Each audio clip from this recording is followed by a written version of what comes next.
যুক্তরাষ্ট্র, ইসরায়েল ও ইরানের মধ্যকার যুদ্ধর শেষ কোথায় আসলে এখনো কিছুই বোঝা যাচ্ছে না এবং বলা যাচ্ছে না। যুক্তরাষ্ট্র, ইসরায়েল ও ইরানের মধ্যকার যে যুদ্ধ, এই যুদ্ধ ষষ্ঠ দিনে পৌঁছেছে। এখন যুক্তরাষ্ট্র বলছে ইরানের উপর সামরিক শক্তি নাটকীয়ভাবে বাড়তে যাচ্ছে, আর ইসরায়েল ঘোষণা করেছে যুদ্ধের পরবর্তী ধাপে এগোচ্ছে।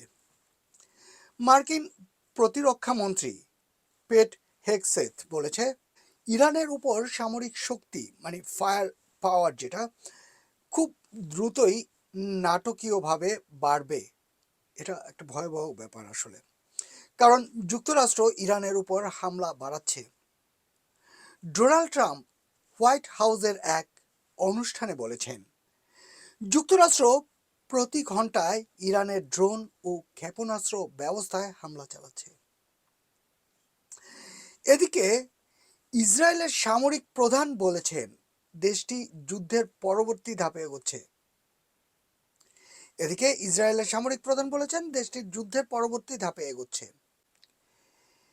আরব এমিরেটসের স্বরাষ্ট্র মন্ত্রণালয় জরুরি সতর্কতা জারি করে বাসিন্দাদের আশ্রয় নেওয়ার আহ্বান জানিয়েছে। আজারবাইজান অভিযোগ করেছে যে ইরান তাদের উপর দুটি ড্রোন হামলা চালিয়েছে এবং এর জবাবে প্রতিশোধমূলক ব্যবস্থা নেওয়ার প্রস্তুতি নিচ্ছে।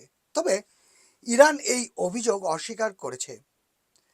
লেবাননের দক্ষিণাঞ্চলে বড় ধরনের যানজট দেখা গেছে, যেখানে ইসরায়েলের বাসিন্দাদের এলাকা ছেড়ে চলে যেতে বলেছে। যুক্তরাজ্যের প্রধানমন্ত্রী কেয়ার স্টারমার বলেছেন তিনি কাতারে 4টি যুদ্ধবিমান পাঠাবেন এবং নিশ্চিত করেছেন যে ব্রিটিশ নাগরিকদের ফিরিয়ে আনতে যুক্তরাজ্য চার্টার্ড প্রথম ফ্লাইট উড্ডয়ন করেছে। মোহাম্মদ মাসুদ জামান, এইচবি অনলাইন, লন্ডন।